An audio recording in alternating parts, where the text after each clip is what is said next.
dihibahkan kepadanya harta orang tuanya yang meninggal itu, mengatakan ini harta saya semua, sudah dihibahkan kepada saya. Nah, anak lain butuh bukti. Seandainya itu terjadi konflik seperti itu, tidak ada pembuktian. Kira-kira perkuliahan 1 semester gitu. Jadi seharusnya kita kuliah ini 4 semester gitu. Kalau 4 semester itu 2 tahun, kurang lebih 2 tahun. Kita Sejak pertama secara bahasa yaitu penghalang gitu ya. Secara bahasa penghalang penutup hijab, makanya tuh perempuan ininya disebut hijab ya, karena memang menghalang.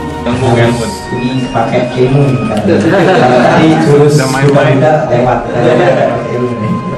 Oke. Dan biasanya saya juga berdiri di tempat dan sampai aku. Tapi orang misalkan tapi nggak bisa.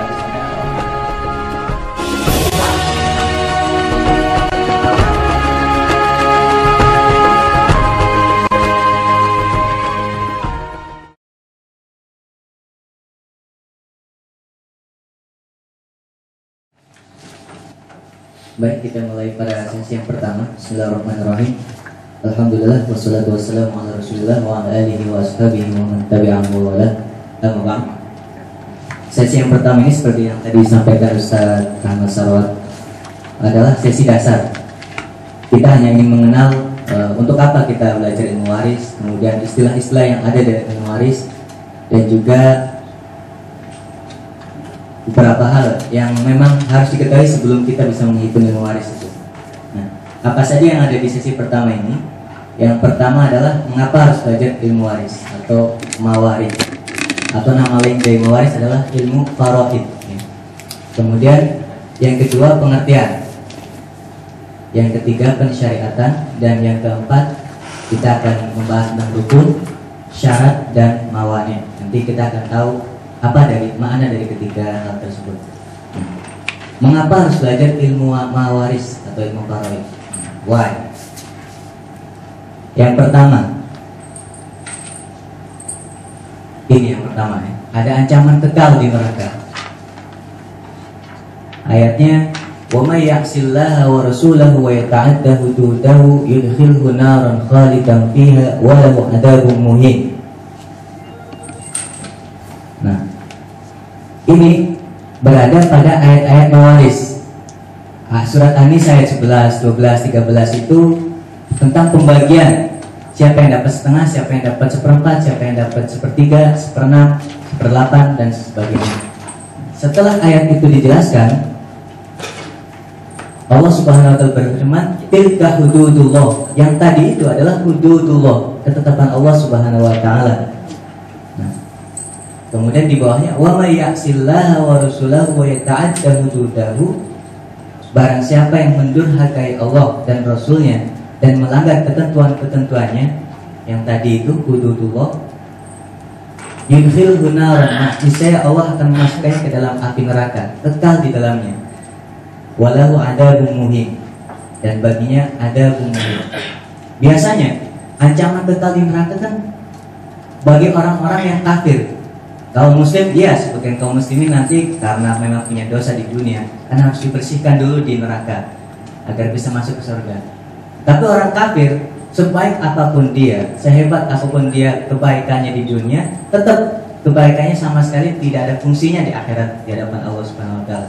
Dia tetap akan masuk neraka dan kekal di dalamnya. Nah, ini muslim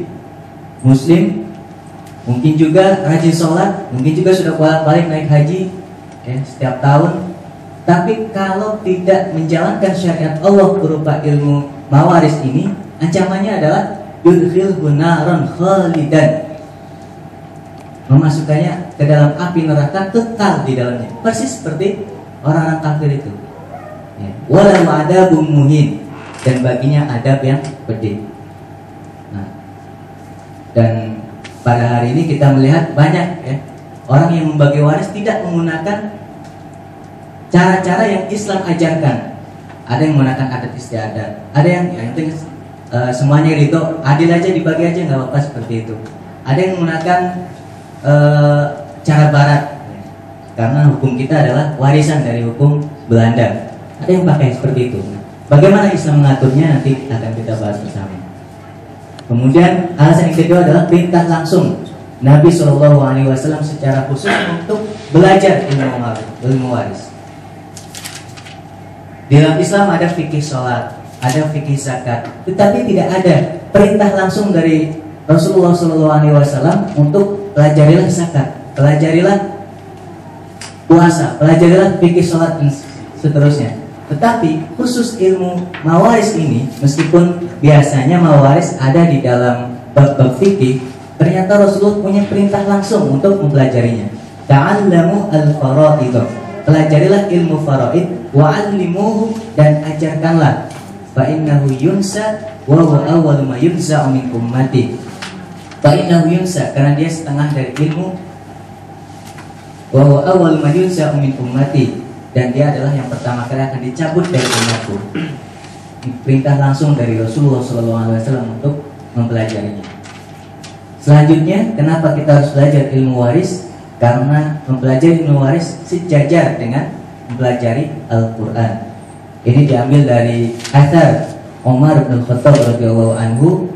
Beliau pernah mengatakan, ta'allamu, pelajarilah al-faraid, ilmu faraid atau ilmu mawaris itu, kama tata'allamuna al-Quran, sebagaimana kalian mempelajari Al-Quran. Nah, kenapa juga kita harus belajar ilmu waris? Alasan yang keempat adalah untuk mencegah pecah keluarga. Ya, untuk mencegah pecah keluarga. Karena biasanya kalau sebuah keluarga ada yang meninggal, dan yang meninggal ini meninggalkan tarikah, nanti ada istilah tarikah. Tarikah itu peninggalan orang yang meninggal itu, harta warisannya itu yang ditinggalkan banyak, dan masing-masing dari ahli warisnya itu menginginkan hak tersebut. Di antara mereka ada yang mungkin kita bagi adil saja, ada yang mungkin sudah tahu sedikit tentang ilmu waris, harus dibagi secara Islam. Nah, karena adanya perbedaan pendapat seperti itu cara pembagiannya, akhirnya mereka bertengkar bagaimana yang harus dibagi. Nah, ini sering terjadi, ada pertengkaran keluarga gara-gara tidak tahu bagaimana membagi ilmu waris secara Islam, dan mereka tidak taat pada cara pembagian waris di dalam Islam. Kemudian kenapa juga kita harus belajar ilmu waris? Karena ternyata ilmu waris ini, kalau tadi ada yang bilang susah ya, ternyata mudah. Ya, sebagai contoh, di dalam ilmu waris itu kan angkanya cuma ada 1/8, 1/4, 1/6, setengah, ya, 1/3. Nah, kita sudah lulus SD ya, misalnya menghitung 1/4 ditambah 1/3, itu berapa hasilnya? 5/12. Susah juga ya. Kalau 1/4 ditambah 2/4, 3/4. Nah, 1/4 tambah 2,5 gitu. 1/4 ditambah setengah, 2/4. Gampang. Kalau 4 dikurangi 3, 1. Nah, 4 misalnya 1/4 di 1 dikurangi 1/4, 3/4. 1 dikurangi setengah, tinggal setengah. 1 kurangi 1/3, 2/3. Nah, kan gampang, cuma hitung-hitung itu aja. Nanti paling yang susah dan jarang terjadi, yang susah jarang terjadi. Misalnya kalau menentukan ini ahli waris ini laki-laki atau perempuan, yang misalnya ada bayi baru lahir, nah, tidak ketahuan jenis kelaminnya, khunsa namanya. Dalam ilmu waris harus jelas, ya laki-laki atau perempuan, karena jatah yang diberikan syariat untuk laki-laki berbeda dengan yang diberikan untuk perempuan. Nah, kalau jenis kelaminnya nggak jelas, nah, kita bingung baginya kan. Paling yang susah di situ. Tapi ini jarang terjadi dan kita tidak membahas itu. Yang mudah-mudah saja, yang pasti terjadi, dan sehingga kita akan bisa menghitungnya. Ya, langsung saja pada pengertian apa itu ilmu faraid. Ada pengertian secara bahasa dan ada pengertian secara istilah. Di dalam fikih selalu seperti itu, lughatan wastilahan. Kalau secara bahasa, waris itu pindahnya sesuatu dari seseorang kepada orang lain. Secara bahasa seperti itu. Kemudian secara istilah, pindahnya hak milik. Tadi yang meninggal kan punya harta, dia punya hak milik. Dengan meninggalnya pewaris tadi itu yang mewariskan harta, maka otomatis meninggalnya membuat harta itu menjadi pindah hak miliknya. Tapi tidak semua yang dia miliki adalah punya dia. Barangkali ada harta yang mutang atau harta titipan, maka hartanya harus legal dan syar'i. Dan selanjutnya adalah dari pewaris yang wafat. Pewaris orang yang meninggal itu harus wafat dulu. Jangan sampai baru di rumah sakit, ya, lagi di rumah sakit karena mungkin mau meninggal, mungkin gitu. Bisa saja sembuh sebenarnya. Manggil notaris, catat, ini dapat sekian, dapat sekian, dapat sekian. Belum tentu yang sudah dibilangin dapat sekian malah mati duluan, ya kan? Makanya pewarisnya harus wafat duluan. Syaratnya harus wafat. Nanti akan dibahas pada sesi yang kedua. Kemudian ke ahli waris yang hidup. Ahli waris, orang yang nanti akan mendapatkan jatah dari warisan itu, syaratnya adalah harus hidup. Jangan sampai sudah meninggal atau hilang, ya. Hilang atau meninggal, nanti ada pembahasannya. Dikasih jatah aja, nanti malah sia-sia hartanya. Ahli waris yang hidup. Nah, di dalam pembahasan waris ini ada beberapa istilah yang orang masih sulit paham, ya, yaitu antara waris, hibah, dan wasiat. Nanti kita akan tahu apa perbedaannya. Perbedaan nanti bisa dilihat dari segi waktu pemberian, kemudian dari segi penerima, besarnya berapa, dan hukum bagi pewaris untuk melakukan waris, hibah, dan wasiat itu apa. Yang pertama dari waktu pemberian. Kalau waris harus diberikan setelah wafat. Kalau belum wafat, belum meninggal, nggak boleh harta itu dibagi-bagikan kepada anak-anaknya yang belum meninggal. Kemudian hibah. Kalau hibah itu mirip hadiah. Itu waktu pemberiannya sebelum wafat. Dan wasiat juga sebelum wafat. Penerimanya siapa? Kalau waris hanya ahli waris. Nah, ahli waris nanti akan dibahas di sesi kedua siapa saja. Kalau di tabel waris yang ada, yang nanti akan dibagi, mudahnya ada 22 ID, ya, ada 22 orang yang nanti ada kesempatan untuk mendapatkan peninggalan si mayit. Karena belum tentu juga dia sebenarnya termasuk ahli waris, tapi karena adanya penghalang atau karena adanya hal lain, walaupun dia termasuk ahli waris, dia tidak jadi mendapatkan warisan, ya. Hanya ahli waris yang akan mendapatkan waris. Mungkin kalau hibah, ahli waris dan bukan ahli waris juga bisa mendapatkan hibah. Wasiat selain ahli waris. Nah, kalau wasiat nggak boleh sama sekali diberikan kepada ahli waris. Karena Rasulullah pernah bersabda, la wasiyata liwarithin, tidak ada wasiat bagi ahli waris. Besarnya berapa? Kalau waris, jatah yang diberikan kepada masing-masing ahli waris itu sesuai yang sudah ditentukan oleh Al-Quran. Angka-angka tadi 1/6, 1/8, 1/3, 1/2, 1/4 itu faraid namanya, al-furud. Al-furud. Kemudian kalau hibah bebas, nah, namanya ngasih, ya, bebas saja. Mau dikasih semuanya juga boleh, mau dikasih setengahnya juga boleh. Kemudian kalau wasiat maksimal 1/3. 1/3 harus diberikan kepada selain ahli waris. Bukan harus diberikan. Maksimal kalau pengen memberikan wasiat adalah kepada orang yang bukan ahli warisnya, tapi maksimalnya batasnya cuma 1/3 saja. Lebih dari 1/3, meskipun misalnya yang meninggal itu sudah mewanti-wanti, pokoknya setengah harta saya harus diberikan kepada fulan. Nah, fulan ini tidak ada kaitannya dengan kekeluargaan misalnya, tidak ada kaitannya dengan keluarga, karena memang dia punya jasa misalnya, punya jasa kepada yang meninggal. Nah, karena punya jasa, kemudian yang mau meninggal ini mewasiatkan kepada keluarganya untuk memberikan harta tersebut, setengah dari hartanya kepada fulan tersebut. Tidak boleh. Tidak boleh dari lebih dari 1/3. Harus 1/3 ke bawah, maksimal 1/3. Kemudian hukum bagi pewaris. Nah, Ini yang membuat kalau kita tidak melaksanakannya khalidan fiha tadi ya, kita menjadi kekal di neraka. Kalau kita tahu bahwa itu wajib tapi kita tidak melaksanakannya, kita malah melanggarnya. Kalau jelas jatahnya di Al-Quran dikatakan bahwa seorang istri mendapatkan 1/8 karena ada anak misalnya, maka jatah istri adalah 1/8. Wajib hukumnya untuk memberikan dia 1/8. Kalau hibah tidak wajib tapi sunnah. Begitu juga wasiat, sunnah. Itu perbedaan antara waris, hibah dan wasiat. Selanjutnya pensyariatan.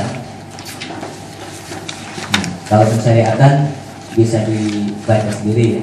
Jelas itu adalah perintah dari Al-Quran di ayat-ayat An-Nisa itu dari ayat 11, 12, 13 dan yang selanjutnya wa may ya'silah tadi.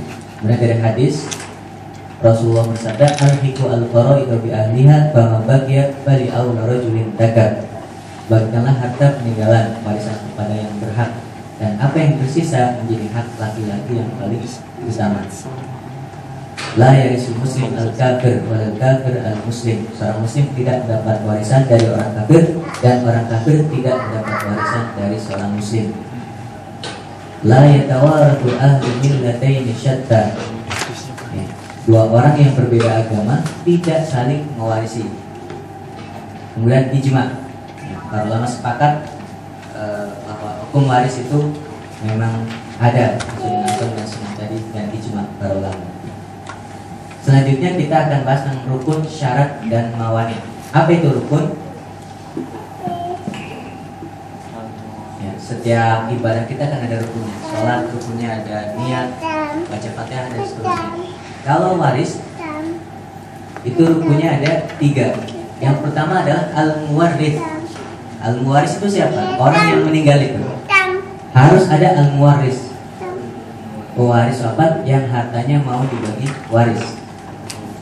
Kemudian al-maurud, harta milik pewaris yang dibagi waris, harus ada hartanya.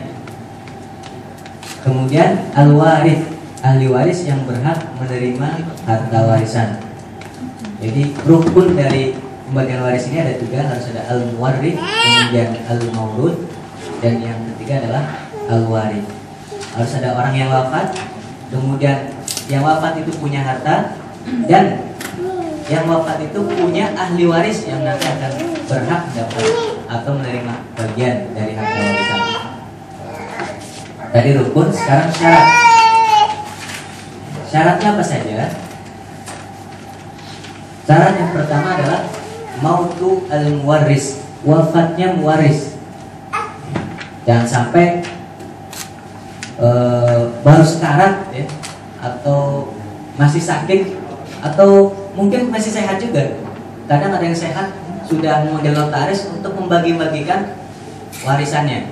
Nah, belum tentu juga yang dibagi-bagi, nanti malah ada yang mati duluan. Wafatnya mewaris, kemudian hidupnya ahli waris. Yang ahli waris harus hidup. Tadi sudah kita jelaskan. Dan tidak ada mawani. Nanti mawani yang ketiga. Apa itu mawani? Atau yang kita terjemahkan jadi penghalang. Penghalangnya adalah pertama, beda agama. Meskipun dia seorang anak dan dia jelas mendapatkan harta warisan berdasarkan Al-Quran, tetapi kalau si anak ini seorang yang kafir, orang Kristen, Yahudi, atau agama apapun, yang jelas beda agama, maka si anak ini tidak berhak sama sekali untuk mendapatkan warisan dari ayahnya yang meninggal. Beda agama jadi penghalang. Walaupun dia ahli waris. Kalau melihat di tabel itu nanti anak termasuk ahli waris yang pasti akan mendapatkan warisan. Tapi karena beda agama, maka dia tidak berhak mendapatkan harta warisan. Selanjutnya, yang menghalangi seseorang meskipun dia ahli waris, menghalangi dia untuk mendapatkan warisan adalah pembunuhan. Maksudnya, kalau ada anak misalnya melihat harta bapaknya melimpah, nah dia sudah pengen cepat-cepat untuk mendapatkan harta tersebut. Akhirnya dia merencanakan sesuatu yang intinya adalah ingin mempercepat kematian bapaknya. Nah, dengan seperti itu dia justru tidak mendapatkan harta warisan. Pembunuhan, menghalangi dia untuk mendapatkan warisan. Kemudian yang ketiga, perbudakan. Seorang budak itu tidak mendapatkan warisan. Ya, saya selesai. Gampang, cuma istilah itu saja. Nah, ini ada beberapa soal. Yang mana? Ini. Ya. Silakan di. Kalau ada yang ketinggalan. Boleh. Silakan. Tadi penghalang berarti kalau anaknya itu beda agama dia nggak bisa mendapat. Sekarang kalau kebalikannya orang tuanya yang bukan orang Islam, anaknya yang Islam, apa anaknya masih bisa dapat waris? Sama saja. Pokoknya beda agama membuat orang yang beda agama ini tidak mendapatkan waris, baik anaknya maupun orang tuanya. Kalau dikasih benar, kan itu Islam dari bapaknya ya. Ya. Sebelum dia meninggal dia ngasih nih, si ibunya ngasih nih apa dari ayahmu, terima dong. Ya, asal itu bukan warisan. Nah, jangan mengatakan ini waris gitu. Kita ngasih ke orang kafir kan boleh-boleh saja. Yang ngasih orang yang kafir yang gitu. Gimana? Yang ngasih orang kafir itu orang kafirnya. Oh, nggak dapat juga. Nanti memang ada perbedaan para ulama. Tapi itu nggak dapat. Berarti harus ditolak atau? Nah, terus kan ditolak jadi ya kan? Kalau punya dia ngasih. Ditolak? Enggak. Masuknya hibah. Kalau ngasih nggak apa-apa. Tapi itu bukan warisan, gitu. Bukan atau memberikan harta dengan cara waris, gitu. Dengan hibah boleh. Ya. Kan tadi harta yang bisa jadi positif ya. Kalau misalkan termasuk harta negatif, maksudnya hutang masuk tidak. Maksudnya hutang itu diwariskan itu Pak. Ini bayar sekian. Oh ya, itu. Bagus juga pertanyaannya. Ya, kalau mendapatkan harta sesuai jatah itu, apakah hutang juga sesuai jatah itu? Ya. Enggak. Asalkan misalnya ada anaknya yang kaya, misalnya kemudian dan hutangnya saya beresin, itu nggak apa-apa. Nggak sesuai, misalnya kalau dapat warisan setengah, hutang juga nanti saya harus bayar setengah, enggak. Nggak ada catatan seperti itu. Ya. Pokoknya di antara anak ada yang rela untuk membayarkan semuanya, ya udah nggak apa-apa. Nggak harus sesuai jatah, misalnya anaknya harus dapat seperempat setengah, berarti bayar hutang juga seperempat dan setengah, enggak. Itu hanya pembagian harta warisan saja, bukan pembagian hutang.